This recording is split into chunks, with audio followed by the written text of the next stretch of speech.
Bien, eh, retomamos el trabajo que estábamos realizando en, en el pre-ICFES de Mentes por la Tarea. Estábamos en un taller de realización de preguntas tipo ICFES. Estábamos sencillamente revisando cuáles eran las formas de escribir una de estas preguntas, siendo que si uno se adentra en esta intención de la redacción de las preguntas, seguramente va a entender cómo es que el ICFES desarrolla sus trabajos. Habíamos realizado ya una primera pregunta que nos habíamos inventado, en la que habíamos planteado el tema de la monarquía constitucional. Habíamos redactado rápidamente esta pregunta donde decía que la monarquía constitucional surge luego de las necesarias reformas planteadas por movimientos liberales desde el siglo XVIII.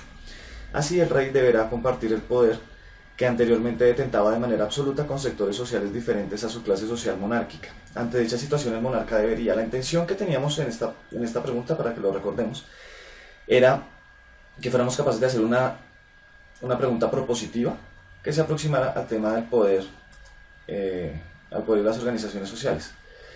Y dentro de las opciones habíamos logrado escribir esto, en la que la opción D era la que queríamos, porque propone la solución más cercana a lo que en la realidad histórica había sucedido. Permitir la participación de diferentes sectores de la población sin que ello signifique su pérdida de protagonismo en el Estado. Eso resulta cierto, eso resulta muy próximo a lo que inclusive sucede en algunos países que conservan la monarquía constitucional. Y luego, si lo recuerdan, el profesor Jimmy Nahan nos planteó la posibilidad de realizar una pregunta interpretativa sobre el tema de Nicaragua. Así que aquí tenemos un planteamiento que necesariamente debemos darle el crédito a el periódico El Tiempo en su página web, ya que sacamos alguna información de lo que ellos han escrito sobre el litigio entre Nicaragua y Colombia frente al mar y frente a el espacio que es cada uno de estos estados pelea como suyo. De este texto es que hemos sacado alguna parte muy, muy concreto.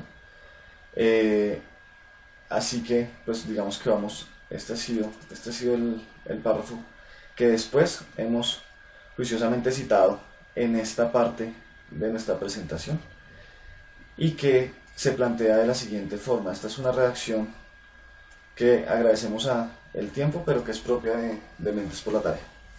Colombia ha demostrado con títulos históricos y jurídicos y con evidencias el ejercicio de soberanía durante 200 años sobre todos los componentes del archipiélago.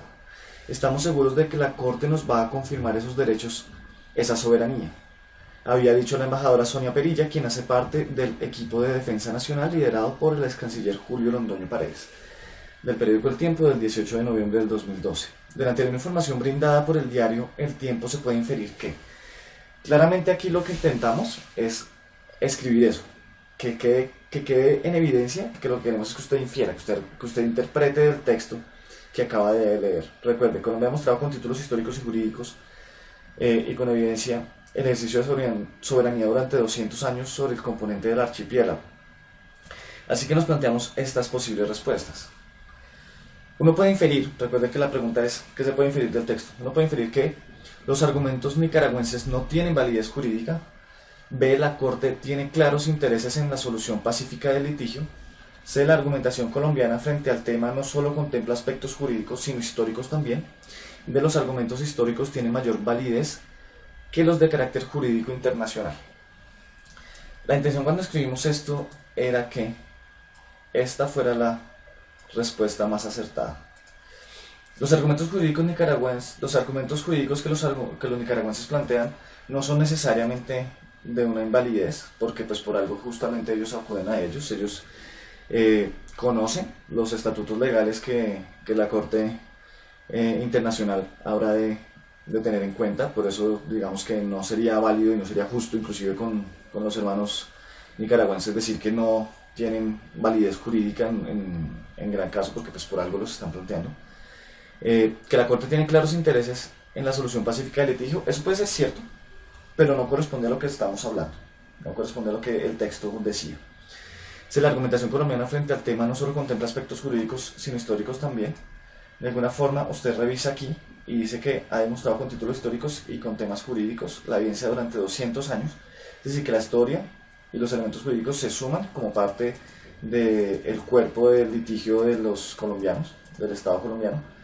Y también podemos decir que los argumentos históricos tienen mayor validez que los del carácter jurídico internacional, lo cual no resulta cierto, porque pueden haber argumentos históricos muy interesantes, puede haber un historiador muy versado en el tema que explique algunos elementos, pero cuando hablamos de ley, hablamos de elementos que definitivamente son correspondientes a marcos legales que son prácticamente inamovibles frente a la discusión de un tema como por ejemplo en este caso, quién deberá ser el dueño de esos territorios que estaban en disputa en los últimos meses.